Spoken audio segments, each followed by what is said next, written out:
Hello, hello, hello. Welcome to today's episode of Her Version, a podcast dedicated to hearing stories of struggle to triumph, a platform that allows individuals to tell their truth in order to inspire and uplift others. I am your host, Sabrina Victoria. If you are new to this podcast, make sure you follow, like, subscribe, and share. Today, we have an amazing guest speaker with us, Amy Butler. Amy is multidimensional. She is a wife, a mother, an Arbonne consultant, an academic language therapist, and is here to talk to us about a world that she was suddenly introduced to when her now 21-year-old son was only in second grade. Dyslexia. Dyslexia is a learning disability which affects skills involved in reading, spelling, and writing.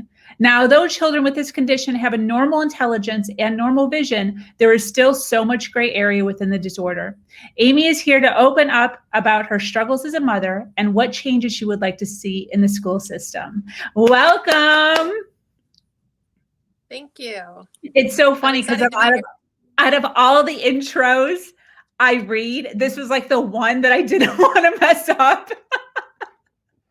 Because sometimes I'm reading and I stumble over my words, and I was like, out of all the ones, I don't want to be fumbling all over myself. How's your day? You didn't want me saying Sabrina. You didn't want me saying Sabrina. Are you dyslexic? How are you? You look gorgeous. Thank you. I am fabulous. And I was doing really good until you started doing your intro. And then I was like, oh, I'm suddenly having a little bit of nerves going on, but that's okay. Well, I read it off a script, so no worries. So Amy Butler, where are you from, by the way? I don't remember. What state do you live in? Yeah.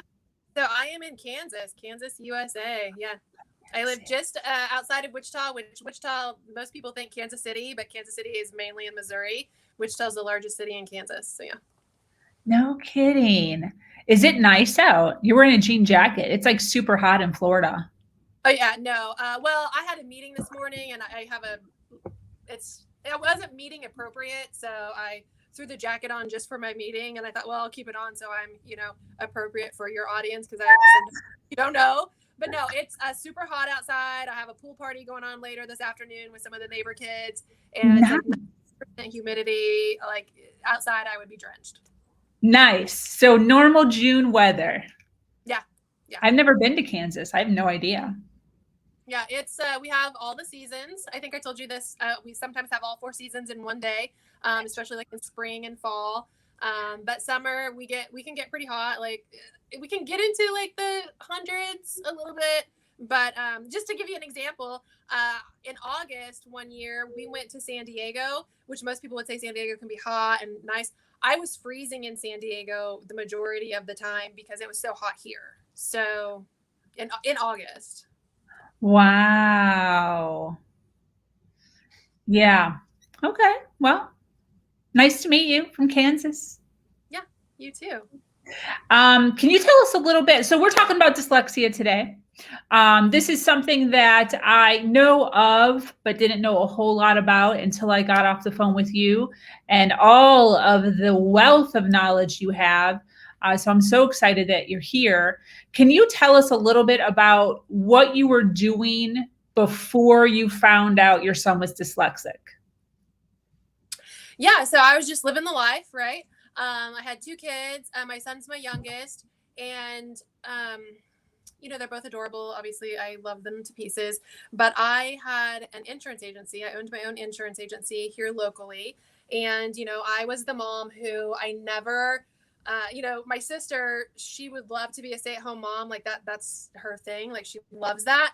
I always knew I was not going to be a stay-at-home mom. I wanted the career. I knew that if I was the stay-at-home mom, some moms will hate me for this and some moms will get it.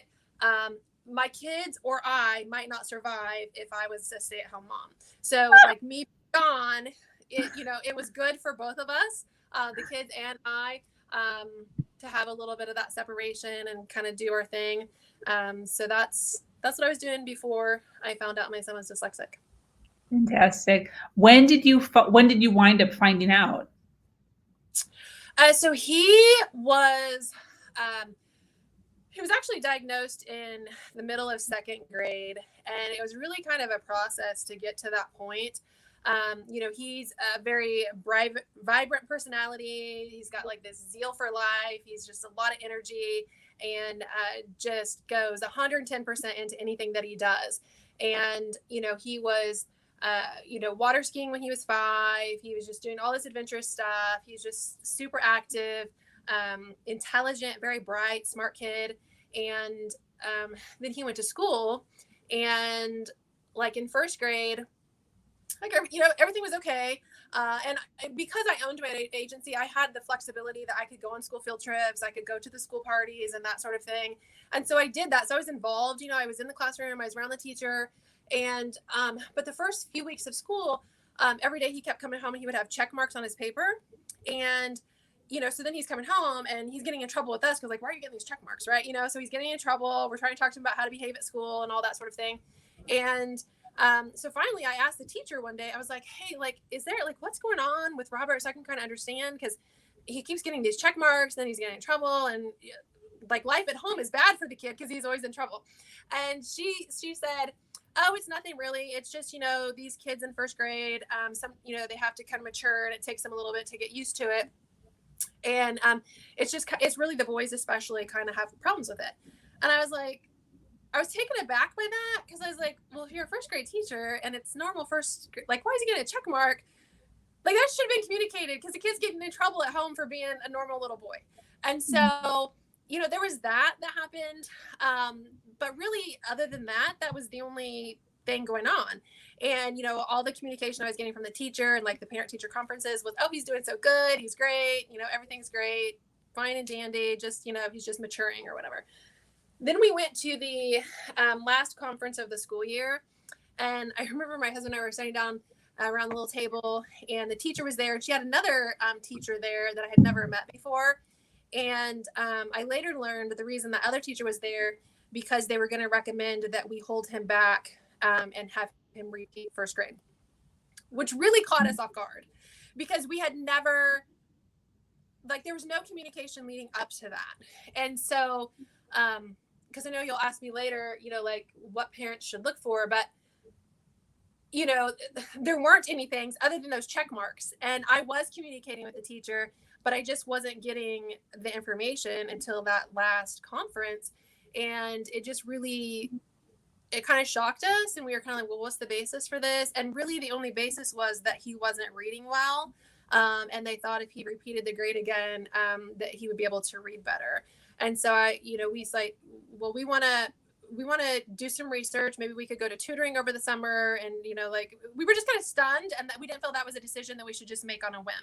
And so we started looking for tutors, and we put him in some tutoring.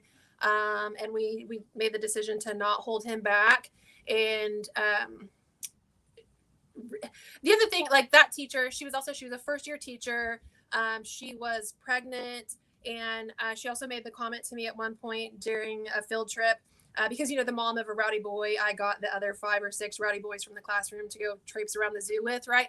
And she said, touching her belly, and she said, whew, like, I really hope that I have a girl and not one of these rowdy boys.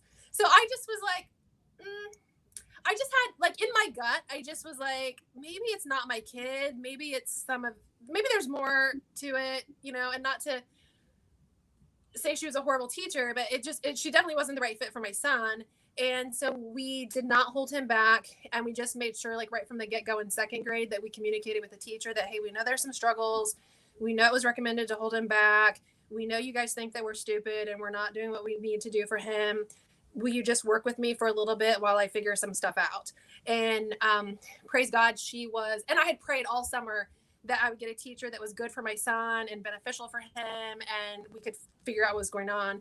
And she was a godsend. She was absolutely amazing. She did stuff in the classroom to make him feel empowered and smart, and just make him feel better, because he was really struggling a lot in school, and I just didn't know it yet at that time. And so working with her, and she started doing some things in the classroom, some intervention stuff, and none of it was working. And we requested testing through the school, and the school, they granted testing. And then we also, oddly enough, we had gone to the eye doctor because everyone thinks, well, we didn't even know it was dyslexia, but everyone thinks it's a vision problem. Maybe they can't see this or that. So we had gone to the doctor, the eye doctor. I went to my pediatric doctor. We were going to a tutor. None of the stuff was making any difference. And I was getting my hair done one day, and my hairdresser was telling me about some struggles her daughter was having, who was a year older than my son. And I was like, oh my goodness, like we're having this. And I'd been going to her for a long time, and I just like spilled my guts out to her. And she said, you need to go to a psychiatrist. It's a neurological thing. Here's where you go. We just had this done. Go have this done. So we went, had the full evaluation, and it came back that he was dyslexic. And that was in December of 2nd grade. Wow. And at that point, I was starting to really be concerned, like, what's wrong with my son? Like, because there was a lot of struggles going on. By that time, there was a lot of struggles going on with school, a lot of struggles going on at home with us trying to help him with schoolwork. And it was just really, it was very trying on our family. And my hairdresser is the one who told me where to go. So shouldn't do that. A school person should be able to help you. Yeah. Pediatrician, somebody should be able to tell you some steps to take, but it was my hairdresser. Wow. So how did you feel once you finally got like a certain diagnosis? I was relieved because I knew there was a problem, but I didn't know what it was. And if you don't know what you're dealing with, you don't know where to go to look for solutions. And so up until that point, we just were like spinning our wheels in quicksand and not going anywhere fast, or going the wrong way fast. And once I knew, like, oh, he's dyslexic, like I've heard of dyslexia, like that's no big deal. Like I know how to do that. And luckily the doctor that we went to, he gave us a referral to a center here locally that kind of specializes in that. And so I took some workshops there. They recommended some, books to read. I made an admission that I'm going to be very informed on the issues that affect my son, so that I know how to advocate for him until he can advocate for himself. And I thought, dyslexia has been around forever. This is so easy. Like it'll be like, they know exactly what to do for it, right? Like this is like amazing. Best thing ever. But that's not what I found out. Yeah. So tell me, what was the struggles? What were some of the things that you had to cope with? Well, leading up to it, like I said, we had a lot of trying times. I had a lot of, trying things with my son, so working on spelling words, right? Like you got to do your spelling test, and you can't flunk your spelling test every week. You need to at least get let's try to get at least 75 or 80%, right? And he could completely, if they gave the words in order on the list that they sent home, he would get 100%. But if they changed the order around, he might miss all of them. It was just a crapshoot as to which one he was going to get right, Wow. And so, yeah. And so we would really do these work on drills of memorizing words, so that he could get a passing grade on his spelling test. And so that was, we're talking 2nd grade, right? So this is it's a lot of, that's exhausting. He's going to school all day in a place where he's dealing in his weakness all day long. So that's mentally and emotionally exhausting for him and draining. I had no idea until after I started getting educated on just how emotionally draining that was on him. Then he was coming home and being drilled by his drill sergeant mom about let's do these spelling words. I know you're super smart. You've been memorizing your Bible verses forever. I know you can do this, right? But there was no meaning behind it for him when it was the spelling test, where when it was his Bible verse, it made sense, it made sense. There was meaning to it. And so but my brain couldn't comprehend how he couldn't get that. And so we also had lots of things doing our reading assignments and things like that, it was just homework for 2nd grade in our house took 3 hours at least. And that should never happen. And once I started learning, I was mad at myself that I let the school system put that pressure on my son, put that pressure on me as a parent, and let it do to him what it did to him for that, year and a half that we dealt with Because it's hitting his self-esteem, right? Yeah. Yeah. Well, because he's going to school, he knows he's a smart kid. He knows he's been, figuring things out all of his life up until this point. And then he goes into a classroom and suddenly it's like there's secret codes and things that people aren't telling him and he's not figuring it out. And then he's feeling stupid and he's like, why don't I get it? Why are the other kids getting it? And it's like nobody's telling him how to be successful. And then he's coming home and he should be like, I'm out of school. Like, I'm relieved. Like, you know what it's like when you get out of school, right? Like, you want to go play. You don't want to go sit at the table or sit and read for as long as what he was having to do it. And, like he went through some tutoring, like I said, over the summer, like when we decided not to hold him back. And then we got the diagnosis and I thought, oh, well, the school will just know what to do. They didn't. And so then that was really eye-opening. And, so then I started realizing that they weren't giving him the instruction that he needed. And so I started looking at, well, what do I do? Where do I get it? And I could go to a private tutor and get it. That costs money. And then you have your kids going to school all day, dealing in their weakness. And then after school, they're going to a tutor. And not all tutors, because we had already sent him to a tutor, like not all tutors are created equal. For dyslexic, you need to have a scientifically proven approach that is multisensory for them to learn best. And that's been proven years and years and years. That's what the research says they learn best with. And that they can learn with that, right? But not all tutors do that. Not all school systems do that. And even once he got diagnosed and then he had done this testing at school to qualify for special education services.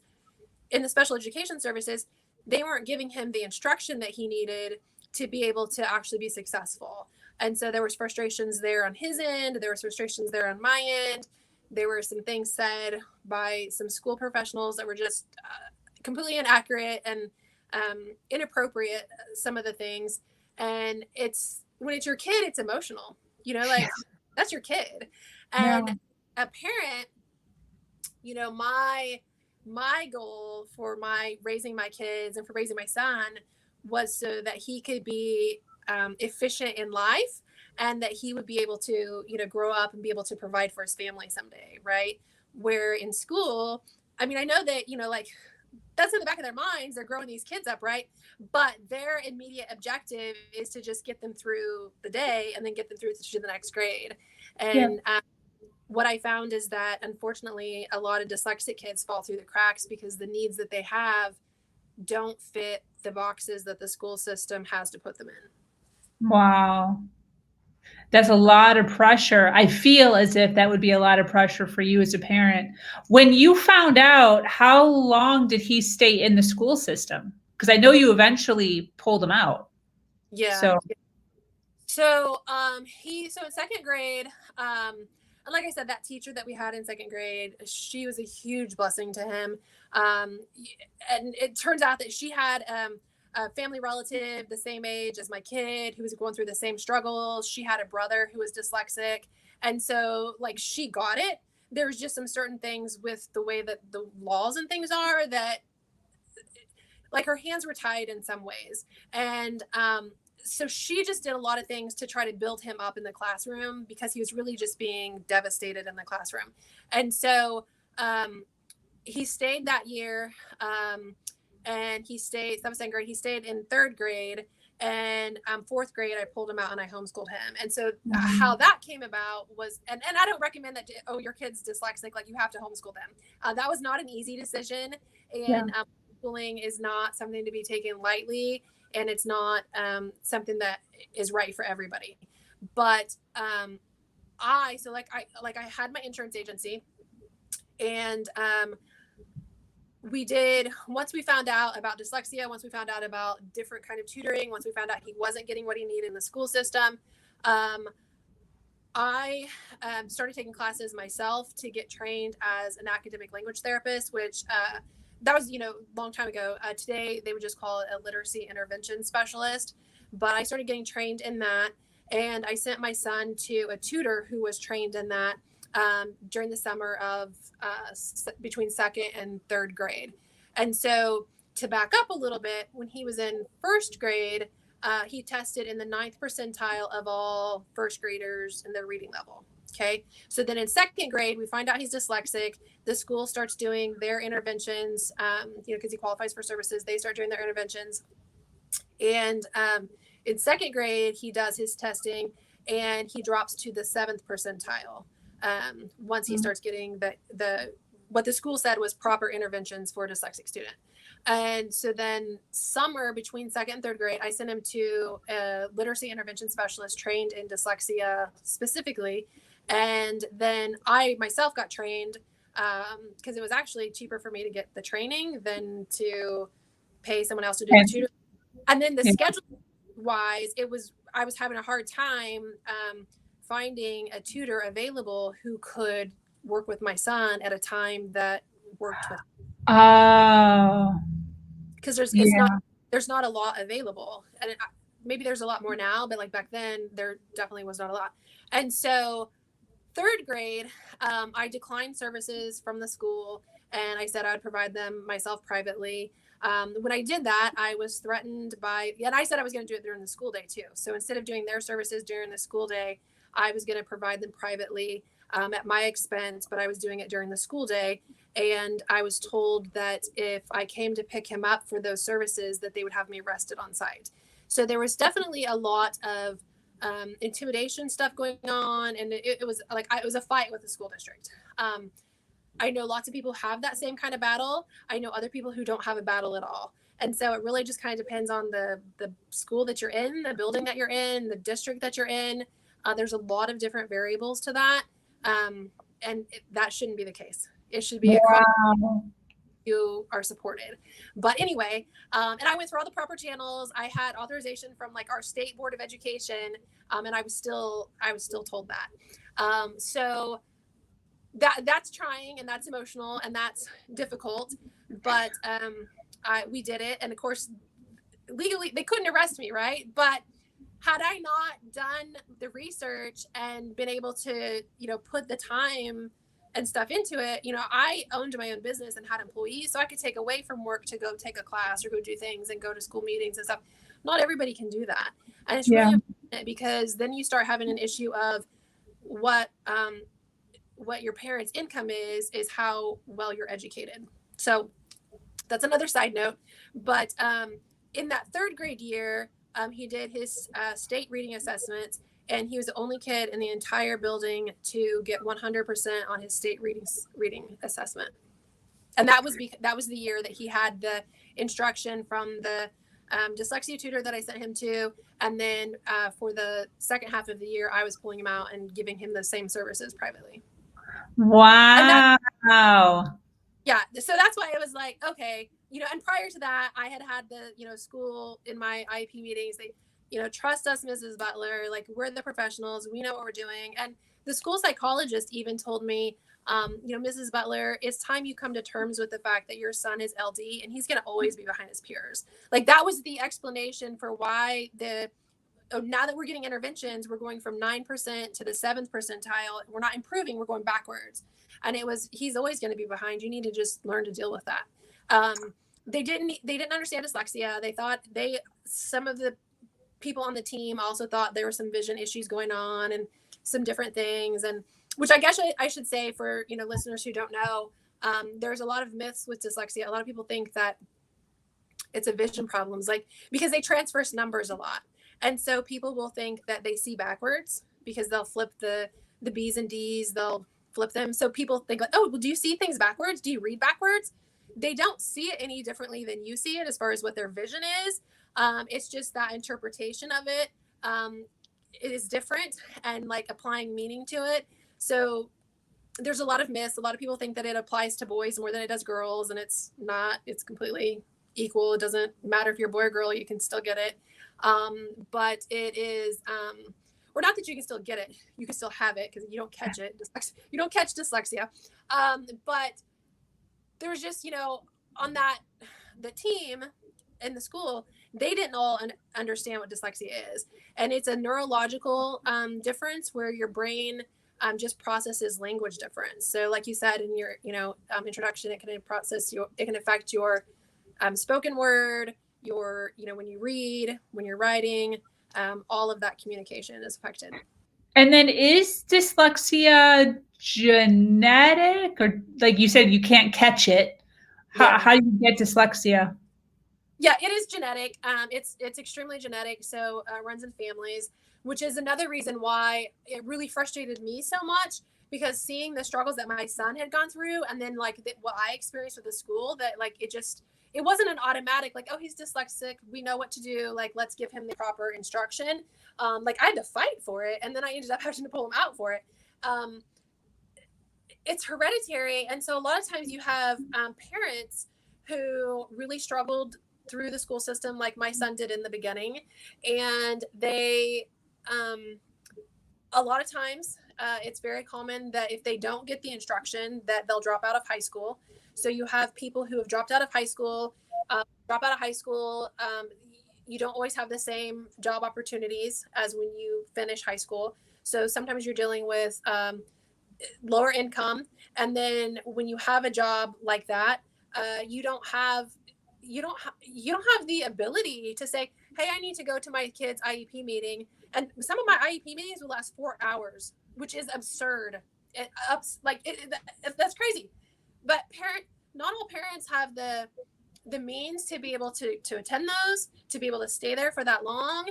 And then when you have a school professional, this highly educated person telling you, we're the professionals, trust us, your son's always going to be behind. And then when if you felt that you were behind, that's intimidating. It's